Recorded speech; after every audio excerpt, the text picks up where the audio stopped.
From the Presidential Palace, Manila, Dateline Malacañang.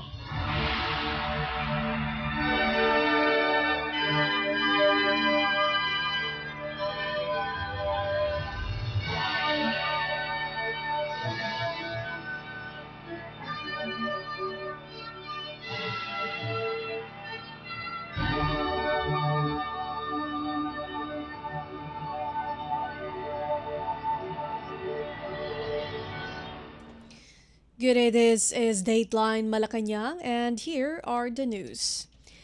Philippine President Ferdinand R. Marcos Jr. reported over 1,400 Filipinos in the Middle East have requested repatriation as the conflict between Israel, the United States or US, and Iran intensifies.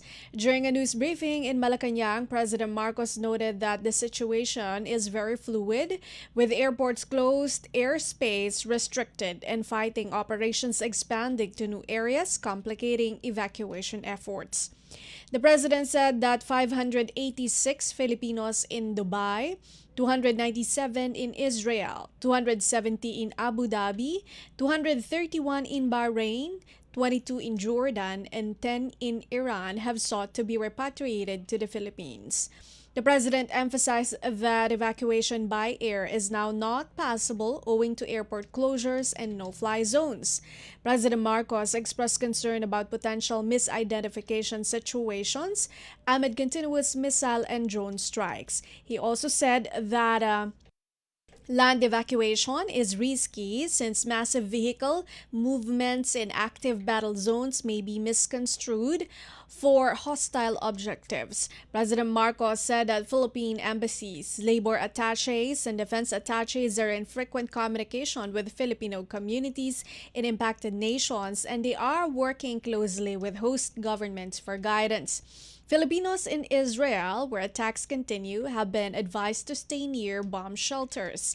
The president said that the administration has negotiated with hotels near shelter facilities to temporarily lodge Filipino nationals. The government is on constant alert, with embassies in abroad posts operating hotlines for Filipinos and their families. Kaya very fluid ang situation. Kaya patuloy namin monitor. We are in continuous contact, constant contact with our labor attaché, of course, our ambassadors, our labor attaches, and our defense attaches para malaman kung ano ba ang sitwasyon. Unang-una, meron na tayong mga request na for repatriation. Halo-halo ito. Meron dito yung talagang pauwi na, natapos na ang kanilang trabaho, natapos na ang kanilang kontrata, pauwi na dapat sila talaga. Yung basically dahil nagsara lahat ng airport, walang lumilipad na eroplano, na-stranded sila. At yung isang grupo naman ay yung mga tiga doon na gustong lumabas at umalis doon sa danger area. So as of early this morning, 10 ang gusto magpa-repatriate from Iran. Ang pinakamarami from Israel, 297, 22 from Jordan, 231 from Bahrain, 586 from Dubai, 270 from Abu Dhabi. All together, that's 1,416 Filipino nationals who have requested repatriation. Ito ngayon ang problema. Ang problema, walang lumilipad na eroplano. At yung mga airport ay tinatamaan na. We have heard reports of attacks on different airports around the region. Ang assessment namin is delikado siguro magpalipad. Kahit na kaya nating magkumuha ng eroplano at ipasok, wala tayong magagawa. Dahil, number one, the airports are closed. There are all no-fly zones. This is a combat area. So right now, safety first for our people. Essentially, ang advice natin sa kanila, shelter in place and follow the host government's advice. Yun ang magiging pinakamahalagang impormasyon dito ay kung anong sabihin ng ating ng mga local authorities. Kaya mabuti naman dahil napakarami nating kababayan doon, marami tayong contact point sa mga gobyerno sa iba't ibang bansa kung saan nandoon may OFW na Pilipino. President Marcos underscored that the Philippines hopes for a halt to hostilities. We are not a party to any of this. Of course, we want the fighting to stop, but it's not the Philippines is not going to call for a ceasefire. The only people who can call for a ceasefire are those who are involved. We are only involved tangentially, if you want to call it that, because of our people who are there. So we have expressed support and, for the countries that have come under attack.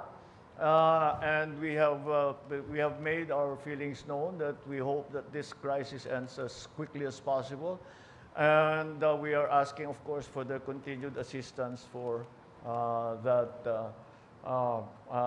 for the safety of our people.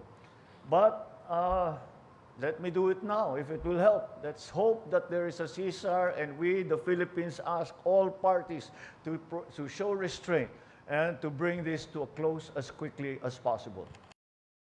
Philippine President Ferdinand R. Marcos Jr. Dateline Malacañang. Philippine President Ferdinand R. Marcos Jr. instructed government offices to pursue energy-saving measures as the administration prepared for contingency interventions in the event that global oil prices rise due to Middle East tensions.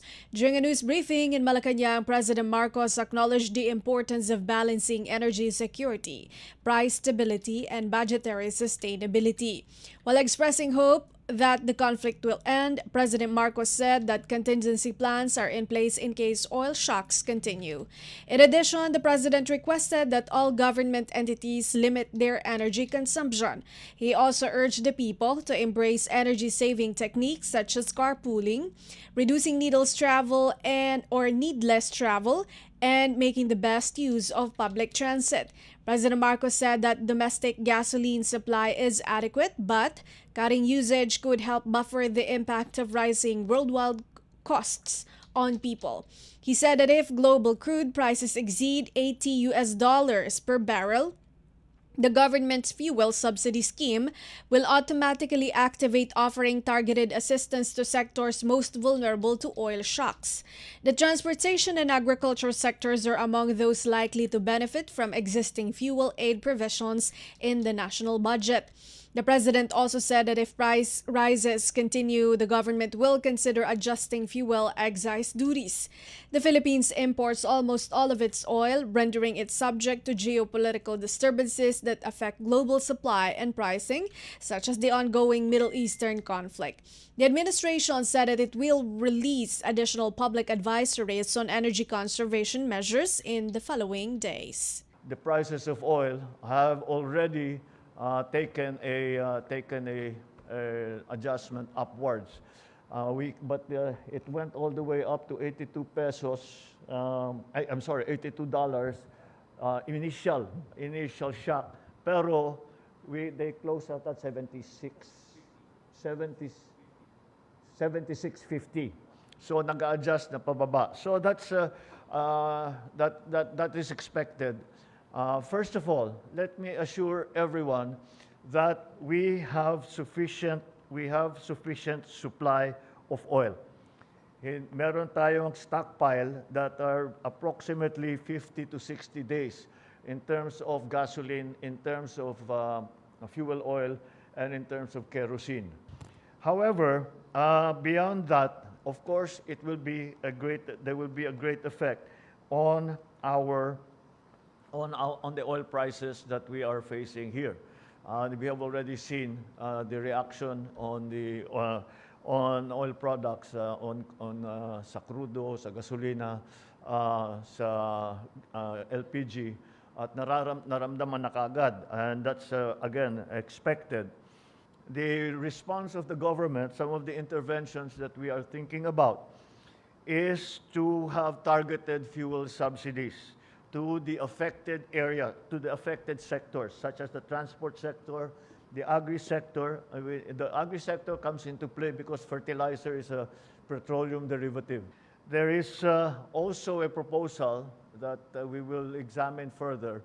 I am going to talk to the leaders in both the House and in the Senate to maybe this is not yet a sure thing, but this is something that we are discussing, and it could be helpful, is to give me, the President, the authority to reduce excise tax on petroleum products should Dubai crude exceed $80 per barrel. And that wala pa tayo doon. But if in case that happens, then maybe this is something that we will have to, this is one tool that we will have to have. So I will discuss it with the leadership of Congress and to see it is going to be an emergency measure. It is not going to be a permanent measure. It will be something that we will dispose of as soon as the crisis is over. And there has been a coordination between the Department of Energy and the oil companies that whatever price increases they are going to institute, that they be done in a staggered manner. President Ferdinand R. Marcos Jr. Dateline Malacañang. The government is studying the possible impact of the dollar-peso exchange rate on the remittances of overseas Filipino workers, or OFWs. Philippine President Ferdinand R. Marcos Jr. said amid the conflict involving the United States or U.S. and Israel with Iran. President Marcos admitted it is very hard to make an estimate on the possible effects of the escalating tensions in the Middle East on OFW remittances. He said around 80 to 85% of overseas Filipinos come from Gulf nations. President Marcos vowed to assess the potential impact of exchange rate on the money sent home by Filipinos abroad. President Marcos said the government has also conducted sensitivity analyses on possible impacts, including the effect per $1 increase per barrel in oil prices. The other area that we looked into are what will be the effect on the remittances, because this is something that will affect the families of those that are remitting funds from our workers in this part of the world. Karamihan ng remittances natin ay talaga diyan galing. Yan ang pinakamalaking working group natin na nandun. Hindi nila kasama ang pamilya nila kung hindi nagre-remit ng pera dito sa Pilipinas.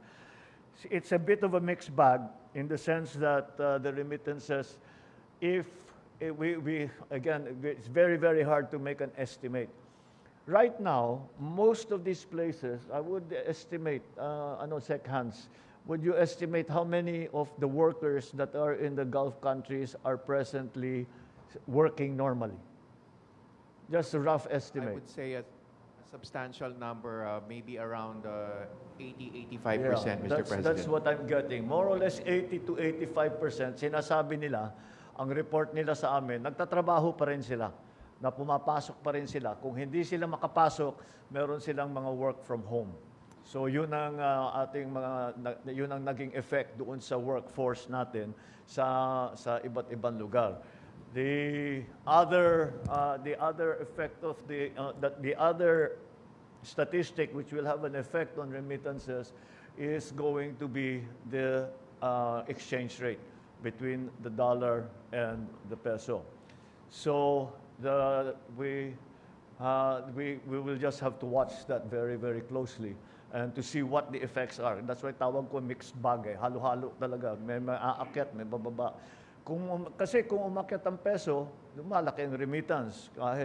Pero kung bababa naman, ang actual na dolyar na pinapadala dito, di bababa. We don't know where that balance is going to end as of now. So we are watching it very closely. In 2025, OFW remittances reached a record $39.62 billion, marking a 3.3% increase from the previous year. The largest source of the remittance was the U.S., accounting for 39.7% of the total, followed by Singapore 7.3% and Saudi Arabia 6.6%. Dateline Malacañang. Philippine President Ferdinand R. Marcos Jr. said there is no significant disruption yet in the global supply chain, despite escalating tensions in the Middle East. In a press conference at the Malacañang Palace in Manila, President Marcos described the situation as very fluid and volatile, noting that the information reaching the government remains limited, as the conflict area is a war zone. President Marcos said potential increases in consumer goods would depend on the duration of the crisis. He said all price shocks take time to move through the system before daily consumers feel the impact on basic commodities. President Marcos noted that the government has prepared various scenarios with estimates from the United States suggesting the conflict could last 4 to 5 weeks. He expressed optimism that the crisis would end soon, saying normalization of commerce and oil production would help ease pressures. While projections remain uncertain, President Marcos said the government agencies are preparing more detailed assessments as developments unfold. President Marcos added that the government is also monitoring the dollar's movement, noting that remittances are sent in U.S. currency, although the peso has remained stable so far. It all depends on how long this lasts. Kasi kung matagal ito, doon mararamdaman. It takes a little while for these price shocks to go through the system bago maramdaman yung daily consumers na maramdaman nila sa presyo ng mga iba't ibang produkto. But because there will be, siyempre, magkakaroon ng effect yan. Pero yung mga halimbawa, the only place where the transport has been disrupted is really in that area. So even if you think about it, yung mga barko na parating na rito, papunta, mag-deliver ng mga goods, they are still traveling towards here. So that's why I'm saying it will take time for any of the effects of the oil price shocks to work through the system. And of course, the prayer that we have is that before they work their way through the system, matapos na ito. So that hindi na masyadong maramdaman ng taong bayan. But again, please understand that itong mga numero na sinasabi natin ay hindi pa tayo nakakatiyak dahil hindi natin nalalaman kung gaano katagal pa na mangyayari ito, gaano katagal pa bago babalik, gaano katagal pa yung presyo ng langis ay wala tayong control, as you well know. Paano ang galaw niyan? Saan pupunta yan? Ay kasama na rin dyan kung anong level ng dolyar. Yung peso naman di gumagalaw as of now. Pero ang dolyar ang tinitignan din natin because they are all our remittances are being sent to the Philippines in dollars. Philippine President Ferdinand R. Marcos Jr. Dateline Malacañang. The Department of Social Welfare and Development, or DSWD, will assist the family of a Filipina caregiver who perished after sustaining injuries from an airstrike in Tel Aviv, Israel. A report from the DSWD's Crisis Intervention Program, or CIP, said its counterparts from the DSWD Field Office 1, Ilocos Region, have coordinated with the local government unit of Basista Town in Pangasinan to ensure proper communication and collaboration with the immediate family of Mary Ann Velasquez de Vera. The DSWD CIP initiative aims to facilitate the provision of financial assistance and psychosocial support to the bereaved family of Mary Ann. The DSWD's AIC serves as a crucial social safety net, providing temporary support to help individuals and families recover from unforeseen emergencies like illness, death, disasters, or other crises. DSWD spokesperson Assistant Secretary Irene Dumlao said they will also explore possible livelihood assistance for Mary Ann's family through the DSWD Sustainable Livelihood Program, or SLP. She said the DSWD is currently coordinating with the Department of Migrant Workers and the Department of Foreign Affairs for updates on the repatriation of Mary Ann's remains, as well as the number of overseas Filipino workers who have expressed interest in returning to the Philippines following the ongoing tension in the Gulf region. Dateline Malacañang. In related news, the family of Marianne de Vera, the Filipino caregiver who died following Iran's retaliation, will receive support from the Israeli government. Israel ambassador to the Philippines, Dana Kirsch, made the assurance during a press engagement in Taguig City. Under Israeli law, Kirsch said any person hurt by either war or a terrorist attack, be it an Israeli or foreigner, would be provided with an assistance package. In case of death, the surviving kin will receive livelihood support. Kerr said Israel is also willing to provide necessary assistance for the repatriation of De Vera's remains once Israel's airspace fully reopens. De Vera was accompanying her elderly ward to a shelter in Tel Aviv when she was hit by a shrapnel from a retaliatory Iranian missile strike after the U.S. and Israel launched a joint military operation on Tehran Saturday. She was the fifth Filipino national to be killed in Israel since October 2023 when the Jewish state was attacked by Hamas terrorists. Dateline Malacañang. The Philippine Postal Corporation, Philpost, has temporarily suspended the acceptance of international outbound mail items bound for 35 countries due to the closure of regional airspace at key transit hubs in the Middle East. In a statement, Philpost said the suspension covers letters, parcels, and express mail service or EMS destined for countries whose mail routes pass through Dubai, United Arab Emirates, UAE, and Doha, Qatar. Among the affected destinations are Austria, Bahrain, Bangladesh, Belgium, Brazil, Colombia, Cyprus, Denmark, and Egypt. Also included in the suspension are Finland, France, Germany, Great Britain, Greece, India, Iran, Ireland, and Israel. Mail services to Italy, Jordan, Kuwait, Lebanon, Maldives, Morocco, the Netherlands, Nigeria, and Oman are likewise temporarily halted. Other countries covered are Pakistan, Qatar, South Africa, Spain, Sri Lanka, Saudi Arabia, Daman, Jeddah, and Riyadh, Switzerland, and the UAE, Dubai. The agency did not indicate how long the suspension will remain in effect, but assured the public that updates will be issued once normal operations resume. Philpost advised affected clients to regularly check its official communication channels for further announcements. Dateline Malacañang. Philippine National Police will review the use of its mobility assets amid rising fuel prices linked to the Middle East conflict.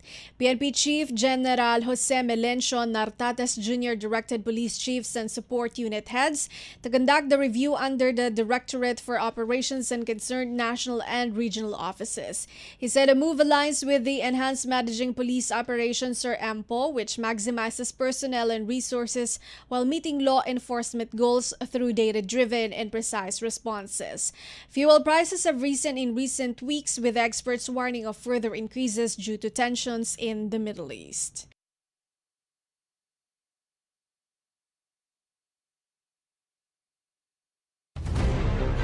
Dateline Malacañang. The Philippine government, as chair of the Association of Southeast Asian Nations or ASEAN, said the bloc is closely monitoring developments in the Middle East, including its impact on Southeast Asian nations or Asians working in the region. Department of Social Welfare and Development, DSWD Assistant Secretary Irene Dumlao, in a press briefing on the sidelines of the 2026 ASEAN Socio-Cultural Community or ASCC meetings in Makati, said the Philippines stands ready to assist not only Filipinos but also Southeast Asians as may be necessary. Of course, the ASCC is closely monitoring the situation in the Middle East. And of course, the ASCC, through the Department of Social Welfare and Development, is also ensuring that needed assistance would be extended to not only Filipinos, but also to the nationals of our ASEAN family. And I believe that discussions on this will continue as we hold or host the council meeting and in the bilateral meetings that the ASCC will also be hosting. Several countries in the Middle East, which host to more than 1 million Filipinos and Southeast Asian workers, are caught in Iran's retaliation following the joint military operations launched by the United States and Israel against Iran Saturday. Israel earlier said it cannot offer any timeline as to when the strikes would last, but said the operation would continue until it achieved three key goals: stopping Iran's nuclear weapons development, ending Iran's long-range ballistic missile production, and financing of terror proxies in the Middle East.